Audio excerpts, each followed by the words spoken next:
आतिफ शाह जी, आपका स्वागत है द लोकल जर्नलिस्ट में। थैंक यू, शुक्रिया। आतिफ जी, सबसे पहला सवाल, कांग्रेस सीपीआईएम की जो अलायंस हुई है पश्चिम बंगाल विधानसभा चुनाव को लेकर, आप लोगों का आने वाले 2021 में परफॉर्मेंस कैसा रहेगा और कहां तक कितने सीट आप लोग ला सकते हैं, आप इस पर क्या कहना चाहेंगे? देखिए, हमारा जो जोट हुआ लेफ्ट फ्रंट के साथ में, और हम लोग कांग्रेस पार्टी शुरू से पश्चिम बंगाल में ग्रास रूट पे बहुत अच्छा काम कर रही है। हम लोगों ने हर आंदोलन किया है और अब हम लोगों को यकीन है कि कांग्रेस और लेफ्ट मिलकर बहुत अच्छा परफॉर्मेंस हम लोग करेंगे। और सिर्फ परफॉर्मेंस ही नहीं, आने वाले चुनाव में हम लोग कांग्रेस और लेफ्ट मिलकर पश्चिम बंगाल में सरकार भी बनाएगा।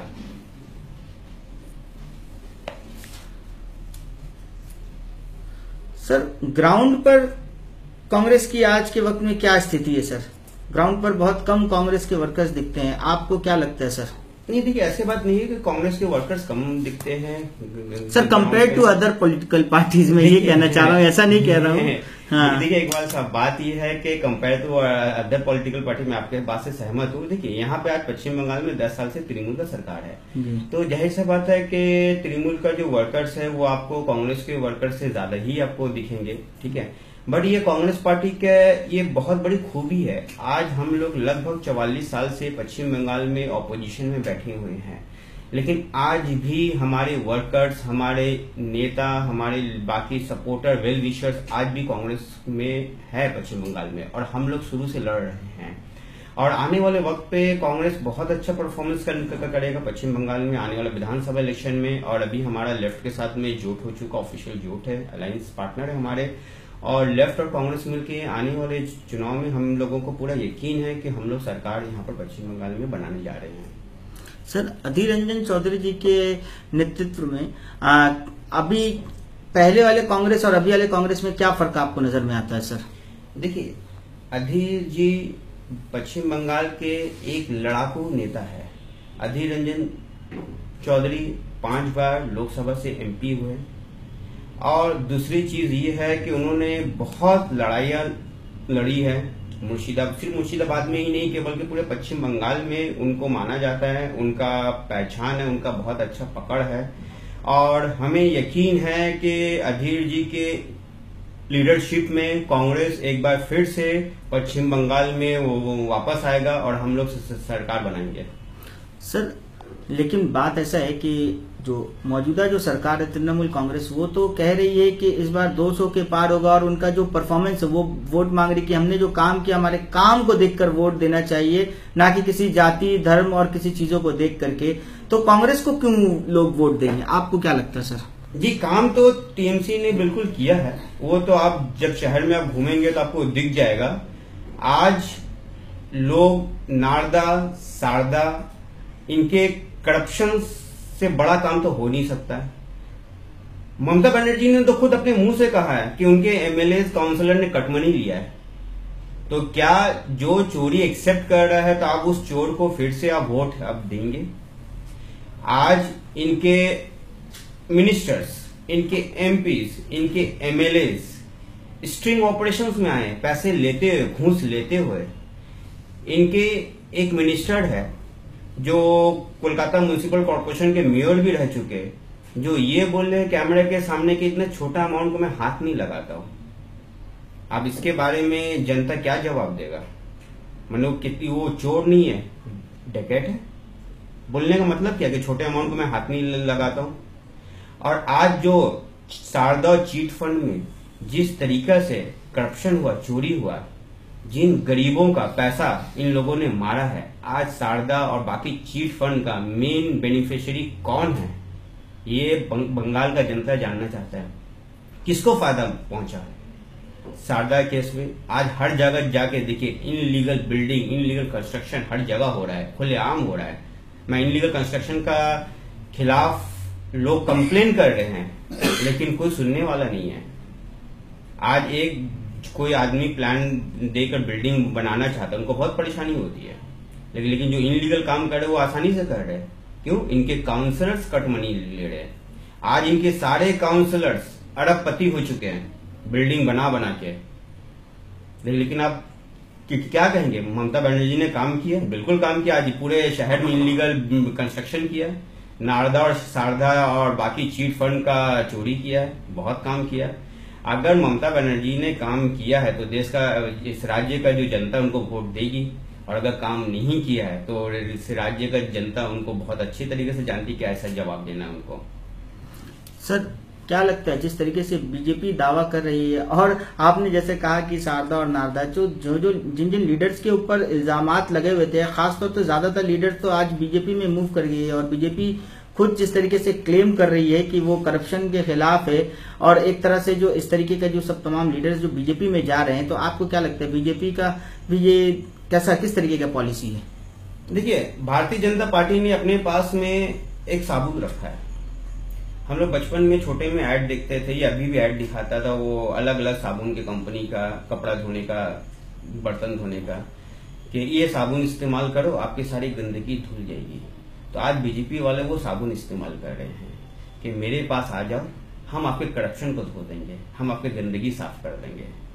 ठीक है, तो आज बीजेपी कल तक चिल्ला रहे थे कि टीएमसी ने नारदा कांड किया है, शारदा कांड किया है, चीट फंड किया है, करप्शन किया है। आज वही नेता जिनके ऊपर में चार्जेस हैं, जिन्होंने करप्शन का चार्जेस है, आज उनको भारतीय जनता पार्टी के नेता अमित शाह और इनके स्टेट के जो प्रेसिडेंट है दिलीप घोष, उनको वेलकम कर रहा है, और सारे करप्शन उनके ऊपर से हट जा रहा है। तो इसका मतलब आप क्या समझा जाए कि जितने करप्शन के लोग हैं वो बीजेपी में आ जाए, उनका करप्शन खत्म हो जाएगा। तो यहाँ तो जनता को इंसाफ तो नहीं मिल रहा है।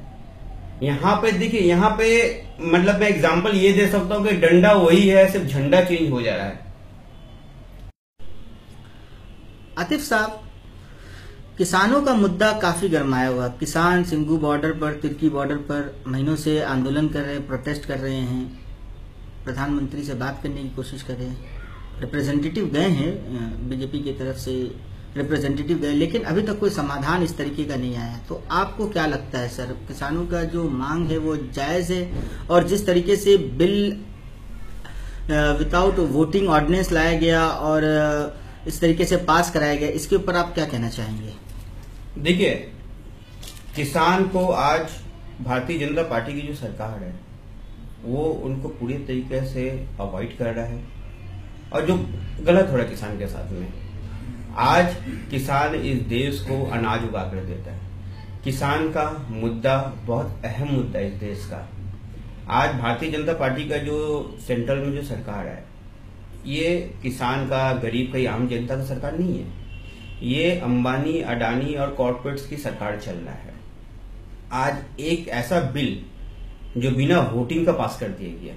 आप एक बात बताइए ना, जब से ये बीजेपी की सरकार, मोदी सरकार जब से आया है, तब से ये कौन सा बिल इन लोगों ने ठीक तरीके से, कितने सारे बिल है जो संवैधानिक तरीके से पास किया है? क्या हम भूल गए 8 नवंबर 2016 को, जो रात को 8 बजे प्रधानमंत्री मोदी जी आकर बोलते हैं कि 500 और 1000 के नोट को बंद कर दिया जाए। और ये वही प्रधानमंत्री है ना जिन्होंने देश के जनता को कहा था कि अगर 50 दिन हमें दीजिए, अगर मैं गलत साबित होऊंगा तो चौराहे पे, जिस चौराहे पे आप बोलिएगा हम उस चौराहे पे हम आ जाएंगे। तो क्या मोदी जी का कहनी और करनी एक है? असल में ये सरकार जो है किसानों का सरकार नहीं है, ये किसान आम जनता का सरकार है ही नहीं है।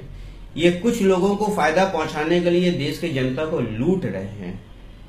आज किसान का मुद्दा बहुत ही सीरियस मुद्दा इस देश के लिए, और हमारा देश बहुत ही सीरियस इशू के सामने में फेस कर रहा है। बहुत जरूरी हो चुका है किसानों का मुद्दा हल करने के लिए। हमारी पार्टी हमेशा से, कांग्रेस पार्टी हमेशा से किसानों के साथ है और हमेशा से रहेगा।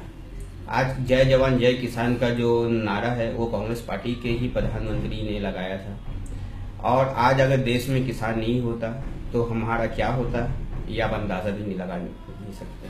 ये देश किसानों का देश है, ये देश किसी कॉर्पोरेट का नहीं है। आतिफ साहब, आखिरी सवाल, बंगाल में एक और पार्टी ने कदम रखा है AIMIM, जिनको लेकर के काफी चर्चा हो रही है बंगाल में कि ये में भी मुस्लिम्स जो वोट है, जो डिसाइडिंग वोट हुआ करते हैं वेस्ट बंगाल विधानसभा इलेक्शंस में, वो कहीं ना कहीं स्प्लिट हो जाएगा और एक तरह से बीजेपी को फायदा मिल जाएगा। आप इस पर क्या कहना चाहेंगे? देखिए, एमआईएम का जहां तक बात है तो हमको लगता नहीं कि पश्चिम बंगाल में अवैसी जी या एमआईएम जिनका बात बता रहे, जो पार्टी है, नाम भी मैंने बहुत ज्यादा सुना नहीं है, ये कोई फैक्टर है। क्योंकि पश्चिम बंगाल के जो जनता है वो मुद्दों पे वोट करती है, जातियों पे आज तक वोट नहीं किया, हमेशा से मुद्दों पे वोट आया। और कभी भी पश्चिम बंगाल के जो जनता है वो हिंदू मुस्लिम के ऊपर में वोट नहीं करते। तो आज भारतीय जनता पार्टी या ये अवैसी जैसे लोग जो है, आज ये लोग सोचते हैं कि कोई बोलता है हिंदू खतरे में, कोई बोलता है मुसलमान खतरे में है, ठीक है। हमको तो ये लगता है कि यही लोग खतरे में हैं, हिंदू और मुसलमान खतरे में नहीं है। जो लोग इनको खतरे में बोलता है, जैसे दिलीप घोष जैसे लोग बोलते हैं कि हिंदू खतरे में, अवैसी जैसे लोग बोलते हैं मुसलमान खतरे में, सबसे ज्यादा खतरा इन्हीं को है। तो अवैसी जैसे लोगों से इस बंगाल में इस राज्य को कोई खतरा नहीं है और ये लोग कुछ कर भी नहीं पाएंगे, क्योंकि हमारे बंगाल के जो जनता है वो मुद्दों पे हमेशा से वोट किया है। कभी भी आज तक यहाँ पर हिंदू मुसलमानों का कोई मुद्दा रहा नहीं है। हम दुर्गा पूजा और ईद दोनों एक साथ मनाते हैं और हमेशा मनाते रहेंगे। तो आपका मतलब है कि ओवैसी फैक्टर ऐसा कुछ नहीं है बंगाल में? जी नहीं, मुझे लगता नहीं ओवैसी जैसे लोग जो है या दिलीप घोष जैसे बीजेपी वाले जो है यहाँ पर हिंदू मुस्लिम के मुद्दों को लेकर फैक्टर बन सकते हैं। तो ओवैसी जैसे लोगों से कोई खतरा बंगाल को नहीं है। जी, बहुत बहुत शुक्रिया आतिफ साहब हमारे साथ जुड़ने के लिए। शुक्रिया, थैंक यू, नमस्कार। Subscribe now and press the bell icon. Never miss an update.